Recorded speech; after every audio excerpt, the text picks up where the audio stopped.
नमस्कार दोस्तों, I am sure पहले भी आपने करेंसी स्वैप एग्रीमेंट के बारे में सुना होगा। अब देखिए, करेंसी स्वैप एग्रीमेंट क्या है, एक बहुत ही जनरल टर्म है। ये कई प्रकार से हो सकते हैं। यहां पर हम जिस कॉन्टेक्स्ट में बात कर रहे हैं, इसके अंदर जो बांग्लादेश है, जी हां, बांग्लादेश $200 मिलियन जो है देने वाला है as a loan to Sri Lanka. यहां पर आप न्यूज देख सकते हो, Bangladesh agrees $200 million currency swap deal to help Sri Lanka. तो यहां पर कई सारे प्रश्न उठते हैं कि ऐसा क्या हुआ जिसकी वजह से जो श्रीलंका है उसको बांग्लादेश से मदद की आवश्यकता पड़ गई। क्या श्रीलंका ने भारत से पूछा था? अगर पूछा था तो भारत का क्या जवाब आया? यहां पर भारत क्यों नहीं मदद कर सकता श्रीलंका की? तो बहुत सारे क्वेश्चंस हैं यहां पर। इन सभी के डाउट्स मैं आपके सुलझाऊंगा इस वीडियो के अंदर। चलिए आगे बढ़ते हैं। अगर आप यूपीएससी की तैयारी कर रहे हैं तो इसके बारे में सारी जानकारी आपको हमारे डिस्क्रिप्शन में मिल जाएगी, वहां से आप हमारे ऐप को भी डाउनलोड कर सकते हैं। एग्जैक्टली हुआ क्या है, सबसे पहले हम इसके बारे में देख लेते हैं। जिस तरह से हमारे देश के अंदर जो सेंट्रल बैंक है जिसका नाम है रिजर्व बैंक ऑफ इंडिया, वैसे ही बांग्लादेश के अंदर इसका नाम है बांग्लादेश बैंक। तो बांग्लादेश बैंक ने जो श्रीलंका की सेंट्रल बैंक है उनके साथ इन प्रिंसिपल अप्रूवल कर दिया है for a currency swap agreement of $200 million.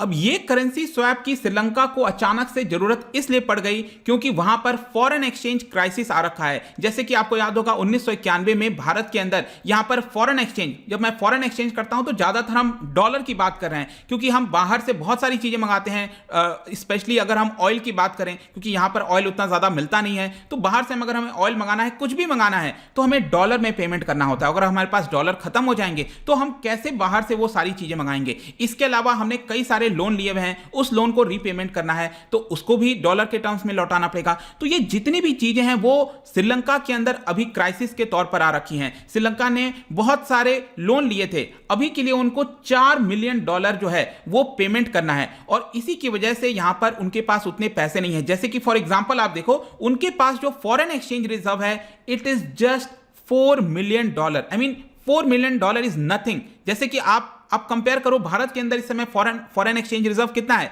It is more than 480 billion की मैं बात कर रहा हूं, बिलियन डॉलर, और इस समय श्रीलंका के पास जस्ट $4 मिलियन ही बचा है। तो आप इमेजिन कर सकते हो किस सिचुएशन में इस समय श्रीलंका होगा।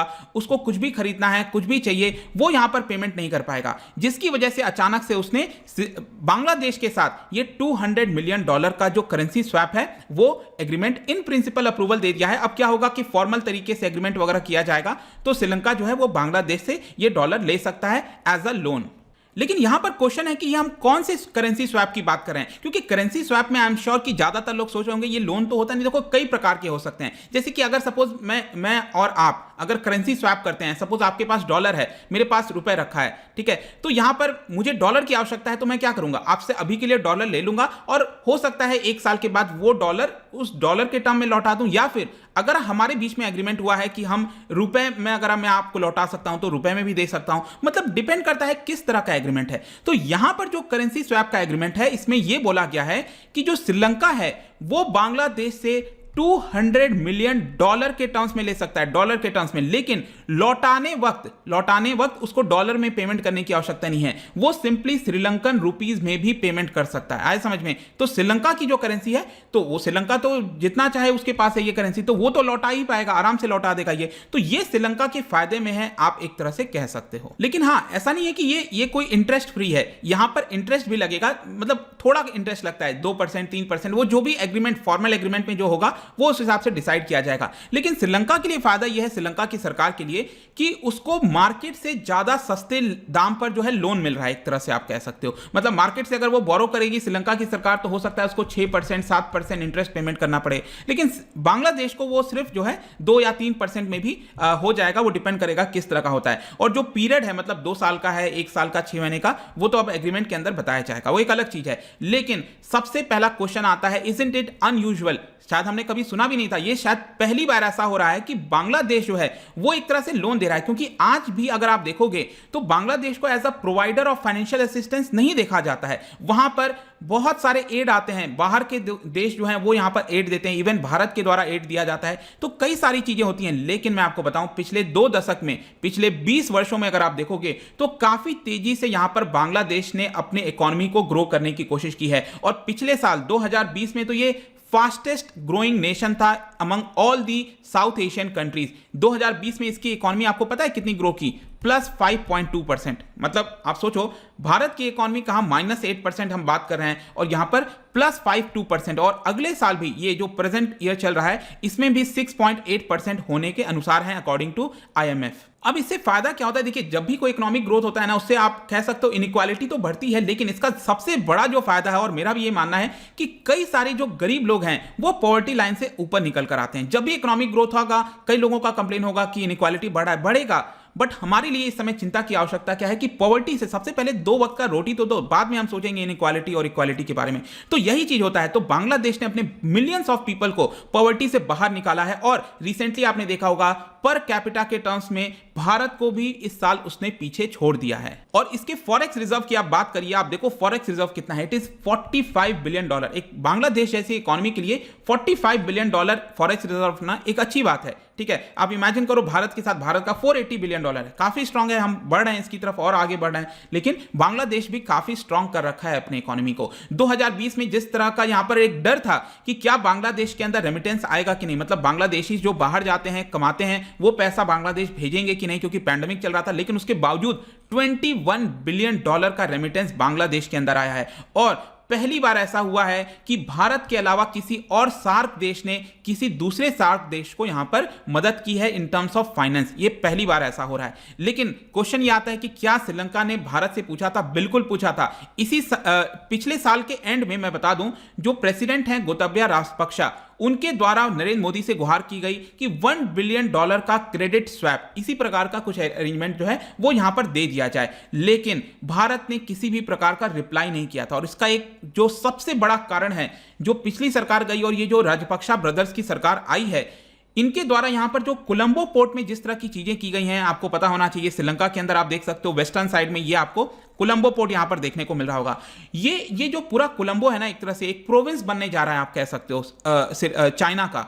मतलब यहां पर पहले एग्रीमेंट हुआ था कि श्रीलंका, भारत और जापान मिलकर एक जो टर्मिनल है, वेस्ट कंटेनर टर्मिनल, उसको बिल्ड करेंगे, उसको यूज किया जाएगा, लेकिन यहां पर उसको कैंसिल कर दिया श्रीलंका ने, और जो दूसरा वाला टर्मिनल है ईस्ट वाला, वो देने के लिए कहा, लेकिन भारत ने कहा कि नहीं, हम इससे अभी के लिए नहीं मानेंगे। तो इसी की वजह से जो टेंशन है वो थोड़ी सी बढ़ गए हैं। और यहां पर आप कह सकते हो कि जो श्रीलंका की हालत है वो बहुत अच्छी नहीं है। यहां पर जो टूरिज्म, क्योंकि श्रीलंका का मेन डॉलर कैसे आता था, टूरिज्म के थ्रू आता था, बहुत सारे लोग घूमने आते थे। 2019 में ईस्टर अटैक हुआ था, आपको याद होगा, जिसमें यहां पर जो फॉरेन से टूरिस्ट आते हैं उनमें भारी कमी आई, और इसी की वजह से ऑब्वियस सी बात है डॉलर में भी कमी आ जाएगी। पैंडेमिक के चलते वहां पर जो टी इंडस्ट्री है, गारमेंट इंडस्ट्री है, वो उसको बहुत बड़ा नुकसान पहुंचा है। ऑल्दो यहां पर रेमिटेंसेस भी थोड़े बहुत आए हैं, लेकिन उतने काफी नहीं है कि अभी प्रेजेंट के क्राइसिस से श्रीलंका को बाहर निकाला जाए। लेकिन आपके मन में एक और सवाल आएगा, आई एम वेरी श्योर, कि श्रीलंका का तो एक भाई है ना यहां पर चाइना, तो ये जो चाइना है वो क्यों नहीं मदद कर रहा है? मतलब चाइना तो तुरंत आना चाहिए, उसके लिए तो कुछ भी नहीं है, $200 मिलियन, क्या $200 बिलियन वो तो दे देगा। तो यहां पर क्या है, बेसिकली ऑलरेडी चाइना से काफी सारा लोन लिया हुआ है श्रीलंका ने। आप देख पाओगे यहां पर अप्रैल के महीने में ही $1.5 बिलियन का करेंसी स्वैप फैसिलिटी किया गया, फिर आगे चलकर अलग से $1 बिलियन का लोन लिया गया, फिर $500 मिलियन। मतलब टोटल मिलाकर अगर आप डेट देखो श्रीलंका के ऊपर, चाइना ने जो पैसा दिया है इट इज $5 बिलियन के आसपास। तो ऑलरेडी इतना ज्यादा हो गया है, तो वहां से तो मिल ही रहा है, लेकिन यहां पर श्रीलंका कोशिश कर रहा है कि दूसरे देशों से भी यहां पर लेने की कोशिश की जाए। लेकिन जाने से पहले एक और आपके मन में सवाल आ सकता है, अगर आप इकोनॉमिक्स को अच्छे से ध्यान से ट्रैक करते हो तो आपको पता होगा कि भारत में जो रिजर्व बैंक ऑफ इंडिया है, उन्होंने यहां पर सभी सार्क देशों के लिए $2 बिलियन का करेंसी स्वैप फैसिलिटी निकाला था। मतलब $2 बिलियन में से कोई भी सार्क जो देश है वो यहां पर पैसे ले सकता है, डॉलर ले सकता है, अगर उसको कोई भी दिक्कत होती है, प्रॉब्लम होती है। तो ये मैं बता दूं आपको, पिछले साल आरबीआई ने यहां पर दिया भी था $400 मिलियन, सॉरी, ये दिया था, लेकिन ये सेटल हो गया था फरवरी में, इसी साल फरवरी में, और इसको एक्सटेंड नहीं किया गया है, आरबीआई ने एक्सटेंड नहीं किया इसको, और इसी की वजह से जो श्रीलंका है वो फर्दर ये वाला करेंसी स्वैप भारत से नहीं ले पा रहा है। तो जाने से पहले कंक्लूजन में हम क्या बोल सकते हैं? देखिए, अभी तक यही प्रिजम्पशन लगाया जाता था कि भारत ही एक ऐसा लार्जेस्ट इकोनॉमी है इस पूरे रीजन के अंदर जो यहां पर लोन प्रोवाइड कर सकता है, लेकिन बांग्लादेश ने जिस प्रकार से अभी हेल्प की है $200 मिलियन की, ये एक तरह से दिखाता है कि ये अब अभी पूरी तरह से अब वैलिड नहीं है, इसमें कुछ ना कुछ ब्रेक आपको देखने को मिलेगा। तो आपका क्या सोचना है, मैं आपके व्यूज जानना चाहता हूं। क्या भारत को ये $200 मिलियन दे देने चाहिए या फिर 500, जो भी है, क्या भारत को मदद करनी चाहिए थी? क्या श्रीलंका इससे और दूर जाएगा कि नहीं जाएगा भारत से? फिर भारत और क्या प्रयास कर सकता था? कई सारे क्वेश्चन है, आपका क्या सोचना है, प्लीज लेट मी नो। लेकिन जाने से पहले मैं आपके लिए एक बहुत ही इंटरेस्टिंग क्वेश्चन लेकर आया हूं। फॉरेक्स रिजर्व की अभी मैंने बात की, क्या आप मुझे बता सकते हो कि फॉरेक्स रिजर्व वाले में कौन कौन सी चीजें इंक्लूड नहीं की जाती हैं? ठीक है, ये आपको बताना है कौन सी चीजें इंक्लूड नहीं की जाती है, और इसका जो राइट आंसर है आपको मेरे इंस्टाग्राम पर तो मिलेगा ही। अगर वहां पर आप नहीं हो कोई बात नहीं, टेलीग्राम से भी ले सकते हैं। मैं कई सारे एमसीक्यूज यहां पर डालता रहता हूं स्टोरीज के फॉर्म में, आप जाकर प्ले कर सकते हो। बाकी अगर आप मुझसे सोशल मीडिया पर जुड़ना चाहते हैं, पीडीएफ के लिए टेलीग्राम, बाकी जगह भी आप जुड़ सकते हो। इकोनॉमिक्स पढ़ना चाहते हैं तो ये कोर्स ज्वाइन कर सकते हैं। कोई भी प्रिपरेशन कर रहे हैं यूपीएससी से लेकर किसी भी प्रकार की, आप हमारे ऐप को डाउनलोड करिए, वहां पर सारी जानकारी मिल जाएगी। आई होप कि ये वीडियो आपको पसंद आया होगा। मिलता हूं आपसे next time. Till then, thank you very much, see you soon.